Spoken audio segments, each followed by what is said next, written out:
ఆధ్యాత్మిక నగరమైన తిరుపతిలో పోలీసు నిఘా నేత్రం నిద్రపోతోంది. టెంపుల్ సిటీలో శాంతి భద్రతల పరిరక్షణకు అసాంఘిక శక్తుల ఆట కట్టించడానికి ఏర్పాటు చేసిన సీసీ కెమెరాలలో చాలా వరకు మరమ్మతులకు గురి కావడంతో నేరాల నియంత్రణ పోలీసులకు సవాలుగా మారుతోంది. తిరుపతిలో యాత్రికులు వారి లగేజ్ మర్చిపోయినా, మద్యం మత్తులో ఆకతాయిలు వెక్కిలి చేష్టలతో అమ్మాయిలను ఇబ్బంది పెట్టినా, మితిమీరిన వేగంతో పాదచారులను వాహనాలు ఢీకొన్నా, చైన్ స్నాచింగ్ జరిగినా, మరే నేరం జరిగినా కూడా పోలీసులు గుర్తించలేకపోతున్నారు.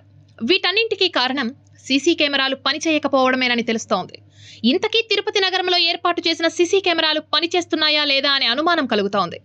తిరుపతి నగరంలో తరచూ చోరీలు, రోడ్డు ప్రమాదాలు జరుగుతూనే ఉన్నాయి. ముఖ్యమైన ప్రాంతాల్లో సీసీ కెమెరాలు పనిచేయకపోవడంతో బాధితులకు న్యాయం చేయడం పోలీసులకు పెద్ద సవాలుగా మారుతోంది. తిరుపతిలో 10 ఏళ్ల క్రితం తమిళనాడుకు చెందిన ఓ కాంట్రాక్టర్ ద్వారా 1200 సీసీ కెమెరాలు ఏర్పాటు చేశారు. వాటి నిర్వహణ బాధ్యతను సైతం అదే కాంట్రాక్టర్కు అప్పగించారు.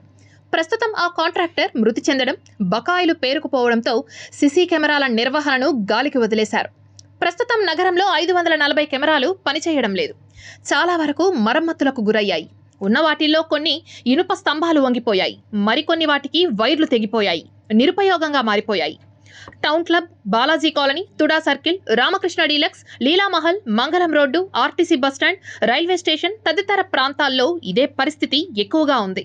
ఇదిలా ఉండగా 4 ఏళ్ల క్రితం మ్యాట్రిక్స్ కంపెనీ ఆధ్వర్యంలో 1300 కెమెరాలను ఏర్పాటు చేయించారు. ఇవి కూడా చాలా ప్రాంతాల్లో పనిచేయడం లేదు. రామకృష్ణ సర్కిల్, 4 కాళ్ల మండపం, బాలాజీ కాలనీ, కపిలతీర్థం వద్దనున్న సీసీ కెమెరాల పోల్స్ గాలికి పడిపోయాయి. మ్యాట్రిక్స్ కాంట్రాక్టర్కు బకాయిలు ఎక్కువగా పేరుకుపోయాయి. తిరుపతి నుంచి 5.23 కోట్ల రూపాయల పెండింగ్ బిల్లులు చెల్లించాల్సి ఉంది.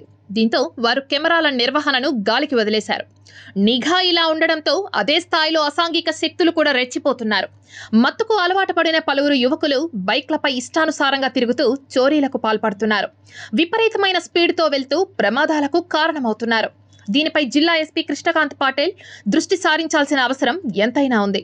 సీసీ కెమెరాలు ఉన్నప్పటికీ, సుమారుగా తిరుపతి నగరంలో 1300 సీసీ కెమెరాలు ఉన్నప్పటికీ ఈరోజు 1000కి 800కి మాత్రమే పరిమితం అవుతూ సుమారుగా 500 కెమెరాలు ఈరోజు పనిచేయకపోవడం వల్ల ఏమైపోతుందంటే, దొంగలు ఈరోజు దారి పొడవున నడిచేటి వాటిపైన మొబైల్ లాక్కుపోవడము, లేదంటే చైన్ లాక్కుపోవడము, ఇలాంటి దొంగల్ని పట్టుకోలేని పరిస్థితి. ఎందుకంటే ఈరోజు సీసీ కెమెరాలు పనిచేయకపోవడం వల్ల.